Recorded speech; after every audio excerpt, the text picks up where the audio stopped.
আসন সমঝোতা নিয়ে কৌশলী অবস্থান জামায়াতের। বিস্তারিত সংবাদ। আগামী জাতীয় সংসদ নির্বাচনে আসন সমঝোতা নিয়ে এখনো স্পষ্ট অবস্থান জানায়নি জামায়াতে ইসলামী। এক্ষেত্রে কিছুটা কৌশলী অবস্থান নিয়েছে দলটি।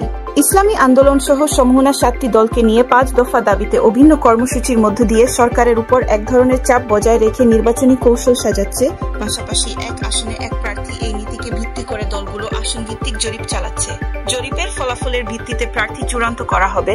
সম্ভাব্য এই নির্বাচনী সমঝোতায় আরও কয়েকটি দলকে পাশে পেতে চেষ্টা চলছে বলে সংশ্লিষ্ট সূত্র থেকে জানা গেছে। আপাতত জোট না করে নির্বাচনী সমঝোতার কথা বলে আসন সমঝোতা চূড়ান্ত করতে যাচ্ছে জামায়াত সহ 8 দল। এটা ডিসেম্বরের প্রথম সপ্তাহ নাগাদ চূড়ান্ত হতে পারে বলে মনে করছেন দলগুলোর নেতারা। তবে নির্বাচনের তফসিল ঘোষণার পরও এই সমঝোতা কৌশলের কাজ চলমান থাকবে। দলের বাইরে কোথাও কোথাও অন্য দলের প্রভাবশালী বা মনোনয়ন বঞ্চিত প্রার্থীর সঙ্গেও ঘোষিত বা অঘোষিত সমঝোতা হতে পারে। জামায়াতের একজন কেন্দ্রীয় নেতা নাম প্রকাশ না করার শর্তে প্রথম আলোকে বলেন, সমমনা 8 দলের সঙ্গে আরও দল যোগ হতে পারে। আসন সমঝোতার ক্ষেত্রে চমক দেখা যেতে পারে। গত শনিবার জামায়াতের আমির শফিকুর রহমান চট্টগ্রামে সাংবাদিকদের বলেছেন, আমরা কনভেনশনাল প্রচলিত কোনো জোট করব না, কিন্তু অনেকগুলো দল ও শক্তির সঙ্গে আমাদের নির্বাচনী সমঝোতা হবে।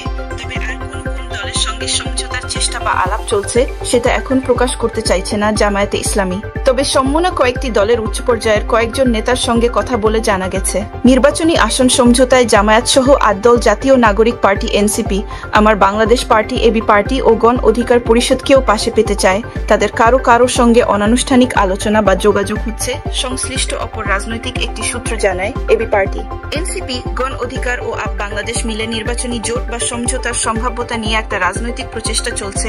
এই প্রচেষ্টায় যুক্ত ব্যক্তিদের মধ্যে এরকম কোন নির্বাচনী জোট হলে তারা জামায়াতের ভোটে ভাগ বসাবে।